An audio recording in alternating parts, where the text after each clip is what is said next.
대표님 어제 뭐 보셨어요? 지난 3월 13일에 방송된 MBC 놀면 뭐하니는 어서와 혼자는 오랜만이지 당근이세요? 미드 특집이었습니다. 당신 근처에 믿을 수 있는 중고거래 당근마켓에서 유재석 씨의 시간을 무료 나눔했어요. 같이 고기 먹어주기, 30분간 미용실 지켜주기, 주식 스터디 모임에 참석하기, 그리고 자전거 타는 법 알려주기도 있었는데요. 유재석 씨 혼자 하루를 보냈지만 꽉 찬 그림이었고 전혀 지루하지 않았습니다. 심지어 자전거 타는 법 가르쳐주기는 감동이 밀려오더라고요. 예능 프로그램에서 이런 가슴 뭉클한 느낌 참 오랜만입니다. 놀면 뭐하니가 분기별로라도 유재석 씨 혼자 보내는 쉼표 같은 시간을 가졌으면 좋겠습니다. 유재석 씨가 거리에서의 소통에 남다른 재능이 있잖아요. 예전에 무한도전 때도 버스를 타고 지하철을 타고 시청자들과 다양한 이야기거리를 소통하면서 만들어냈었죠. TVN 유키즈 온 더 블럭이 빠르게 자리를 잡을 수 있었던 것도 다 그 재능 덕이고요. 그런데 유키즈 온 더 블럭이 사회적 거리두기로 인해 실내로 들어가면서 아쉬움이 있었는데 이번에 놀면 뭐하니 당근 특집이 유재석 씨가 소통의 달인이라는 사실을 다시금 입증했습니다.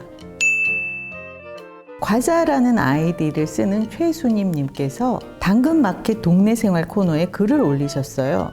자전거를 타고 출퇴근을 해야 하는데 타는 방법을 몰라요.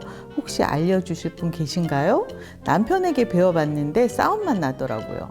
이 글을 보고 제작진이 제가 알려드리겠어요 라고 답한 후 유재석 씨를 내보낸 거죠. 사람들은 아무렇지 않게 자전거를 타는데 나는 왜 못할까 라고 생각하셨다고 합니다. 아니 그 마음이 바로 제 마음입니다. 저도 자전거를 못 타거든요. 엄두도 내본 적이 없어요.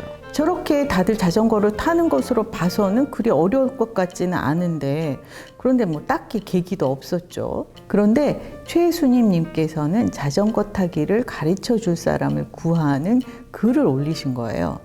그 용기가 놀랍죠. 그리고 그 용기 덕에 행운을 얻었습니다. 중년 여성이신데 바로 당일에 자전거 타기에 성공했으니까요. 그리고 제작진이 이왕 준비한 자전거니까 선물로 드렸어요. 자전거를 타게 되면 따릉이를 대여해서 타실 생각이었다고 하니까 이건 뭐 너무 잘 된 거죠. 아마 그 하루가 최수님님께는 선물의 시간이겠죠. 두고두고 추억으로 남을. 유재석 씨가 아들에게 자전거 타기를 가르쳐 본 경험이 있어서 과외 선생으로 적임자이기도 했고 일단 사람이 정말 참 성실하고 자상하더라고요. 자전거 뒤에서 잡아주는 게 허리 아프고 팔도 아프고 저도 아이들 어릴 때 잡아줘 봐서 힘든 거 잘 알거든요. 또 자전거 속도에 맞춰서 계속 달려줘야 하잖아요. 넘어지기 전에 중심 잡는 법, 핸들 컨트롤하는 법을 시범을 직접 보이기도 하고 아주 뭐 체력 소모가 장난이 아니겠더라고요. 나중에 헬멧을 벗었는데 땀이 잔뜩 나 있었고 그리고 마스크 때문에 안경에 김도 서려 있었고요. 그렇게 성심성의껏 가르쳐 주기도 했지만 이 최수님님께서 워낙 적극적인 성품이시더라고요. 유재석 씨가 중간중간 쉬라고 권했는데도 쉴 생각을 안 하세요. 아마 뭐 누구든 연예인이 배웠다면 연예인에게 가르쳤다면 꾀도 부리고 막 죽는 소리도 하고 했겠죠. 그런데 이분이 타고난 근성으로 끊임없이 노력하고 도전해서 성공 멋지게 한 거예요. 혼자 한 바퀴 돌면서 아우 재밌어 외치시고 유재석 씨는 보람 있네 하며 박수치고 두 분이 또 하이파이브. 유재석 씨도 근래에 드물게 벅찬 경험이었지 싶겠더라고요. 그걸 보고 있으려니까 아니 나도 배우고 싶다, 나도 타고 싶다 마음이 싱숭생숭해졌어요. 봄날이잖아요. 꽃길을 그 자전거를 타고 달려보면 얼마나 좋을까요? 그렇다고 제가 당근마켓에 자전거 타기 가르쳐 줄 분 구하는 글을 올릴 용기가 있을 리가요. 그래도 놀면 뭐하니에서 당근마켓을 다뤘다는 소문을 듣고 저도 지난주부터 당근마켓을 체험해 봤습니다. 무료 나눔의 경우 한 10초 지났나 바로 성사가 됐고요. 판매는 10개 올려가지고 6품목이 팔렸는데 다들 택배 거래를 원하시더라고요. 참 이상한 것이 동네 마켓이잖아요. 그런데 왜 그 주소지가 부산, 일산, 뭐 용인 이렇던데요? 그럼 왜 그런지 혹시 아시는 분 계세요? 포장하고 우체국에도 가야 하고 보통 일이 아니었어요. 앞으로는 하게 되더라도 직접 가지러 오시는 무료 나눔을 주로 하려고 합니다. 그리고 유재석 씨가 체험한 동네 생활 부분, 제가 할 수 있는 게 뭔가 살펴봤는데요. 근처 미용실 직원이 승급 시험을 위해 혼주 머리할 사람을 구하더라고요. 그 조건이 시험 당일에 한복을 입어야 한다고. 제가 해보고 이 텔레비평에 나와서 소감을 말씀드리려고 신청을 했죠. 소정의 사례비도 준다는데 저는 필요 없다고 했어요. 그런데 그쪽하고 맞지 않는다면서 거절당했습니다. 좌절. 그 게시판을 보니까 반려견을 봐주겠다는 사람도 있고 맡기겠다는 사람도 있고 뭐 드릴 같은 이제 공구 빌리고 싶다는 사람도 있고 뭐 다양한 글이 올라오고 있었어요. 놀면 뭐하니 나왔던 주식 스터디 모임에 관한 공지도 있었고요. 이게 지역 커뮤니티의 개념이니까 급할 때 도움을 얻을 수 있겠더라고요. 제가 당근마켓에 가입을 했던 게 아마 예능 프로그램에 소개된 걸 보고 나서 그 다음일 거예요. 2019년 12월 MBC 2부작 파일럿 공유의 집에서 스타들이 당근마켓을 통해서 물건을 팔았거든요. 이거 중고나라인가 했는데 동네 마켓이라고 하더라고요. 그리고 2020년 2월부터 8월까지 방송된 JTBC 유랑마켓도 당근마켓을 통해 물건을 팔았었죠. 두 프로그램 모두 신박한 정리 느낌이었습니다. 쓰지 않은 물건을 팔아보자는.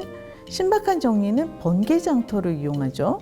그리고 공유의 집과 유랑마켓, 그리고 1번 놀면 뭐하니 위디오 특집, 이거는 뭐 PPL이겠죠 아마. 왜 PPL일 수 있겠다고 보느냐 하면 단점을 하나도 보여주지 않잖아요. 앱을 사용해보고 싶게, 참여해보고 싶게만 만들고 문제점은 드러내지 않았으니까요. 예를 들어서 직거래를 하기로 약속했는데 나오지 않는 경우도 꽤 있다고 합니다. 또 택배를 보내주겠다고 해서 계좌 이체를 했는데 잠수를 타거나 뭐 이상이 있는 물건을 보내는 경우도 종종 있고요. 그러나 당근이 책임을 져주지 않는다고 합니다. 아이디 거래 정지 정도나 하지. 피해자가 대화 내용이며 입금 내역, 거래 자료를 다 모아가지고 경찰서로 직접 가야 한다고 해요. 중고나라와 달리 당근은 판매자 전화번호조차 모르잖아요. 감감무소식이어도 병아리 냉가슴만 앓는 겁니다.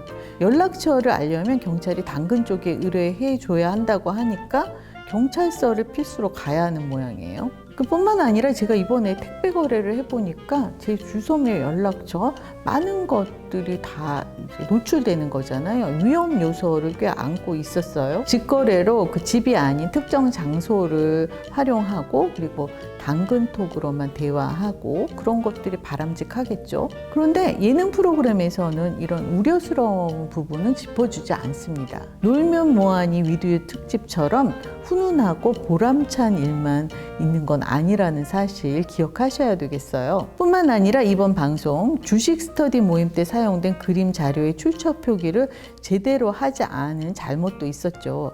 시청자 제보를 받은 작가가 항의했고 제작진이 즉각 사과했는데요. 이 사용하고 걸려도 사과하면 그만이라는 아니란 생각, 이제는 근절해야 합니다. 이런 사고가 한두 번이 아니잖아요. 방송사마다. 방송사 차원의 꼼꼼한 안전장치가 필요합니다. 2021년 1월 조사 결과 스마트폰 사용자의 31%가 중고거래 앱을 사용한다고 합니다. 언택트 시대와 맞물려 가장 효율적인 플랫폼으로 자리 잡을 것 같은데, 그러나 사용에 앞서서 이 조심해야 할 부분을 하나하나 꼼꼼히 확인하셔야 한다는 거 잊지 마세요.